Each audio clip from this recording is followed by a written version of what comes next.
ಎಲ್ಲರಿಗೂ ನಮಸ್ಕಾರ. Welcome back to my YouTube channel Lakshmi Jamakhandi. ಇವತ್ತು ನಾನು ಮಾಡ್ತಿರುವಂಥ ರೆಸಿಪಿ ಏನೆಂದರೆ ಉತ್ತರ ಕರ್ನಾಟಕದ ದೇಸಿ ಅಡುಗೆ ಪುಂಡಿ ಪಲ್ಲಿ.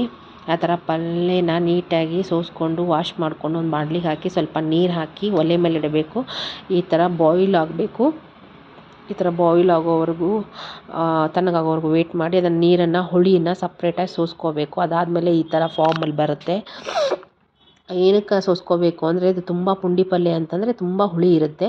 ಸೊ ಹಾಗಾಗಿ ಕುದಿಸಿಯ ನೀರನ್ನು ಸೋಸ್ಕೊಂಡ್ರೆ ಅದು ಹುಳಿ ಎಲ್ಲ ಹೋಗುತ್ತೆ, ತಿನ್ನೋಕ್ಕೆ ಚೆನ್ನಾಗಿರುತ್ತೆ.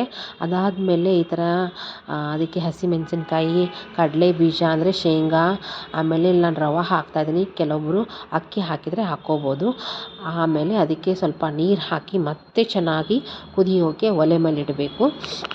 ಅದು ತುಂಬ ಚೆನ್ನಾಗಿ ಎಲ್ಲ ರವೆ, ಮೆಣಸಿನ್ಕಾಯಿ, ಅದೆಲ್ಲ ಕಡಲೆ ಬೀಜ ಎಲ್ಲನೂ ಚೆನ್ನಾಗಿ ಕುದಿಬೇಕು.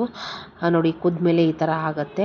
ಅದಾದಮೇಲೆ ನಾನು ಡೈರೆಕ್ಟಾಗಿ ಬೆಳ್ಳುಳ್ಳಿ, ಜೀರಿಗೆನ ಹಾಕ್ತಾಯಿದ್ದೀನಿ. ಬೆಳ್ಳುಳ್ಳಿನ ಜಜ್ಜಿ ಆದರೂ ಹಾಕ್ಬೋದು, ಈ ಥರನೂ ಹಾಕ್ಬೋದು. ಆಮೇಲೆ ರುಚಿಗೆ ತಕ್ಕಷ್ಟು ಉಪ್ಪು ಹಾಕ್ತಾಯಿದ್ದೀನಿ. ಈ ಥರ ಹಾಕಿ ಚೆನ್ನಾಗಿ ಮಿಕ್ಸ್ ಮಾಡ್ಕೋಬೇಕು. ಮಿಕ್ಸ್ ಮಾಡ್ಕೊಂಡ್ಮೇಲೆ ಪುಂಡಿ ಪಲ್ಲಿ ಸವಿಯಲು ಸಿದ್ಧ. ತುಂಬ ರುಚಿಯಾಗಿರುತ್ತೆ. ಬಿಸಿ ಬಿಸಿ ಜೋಳದ ರೊಟ್ಟಿಗೆ ಚೆನ್ನಾಗಿರುತ್ತೆ.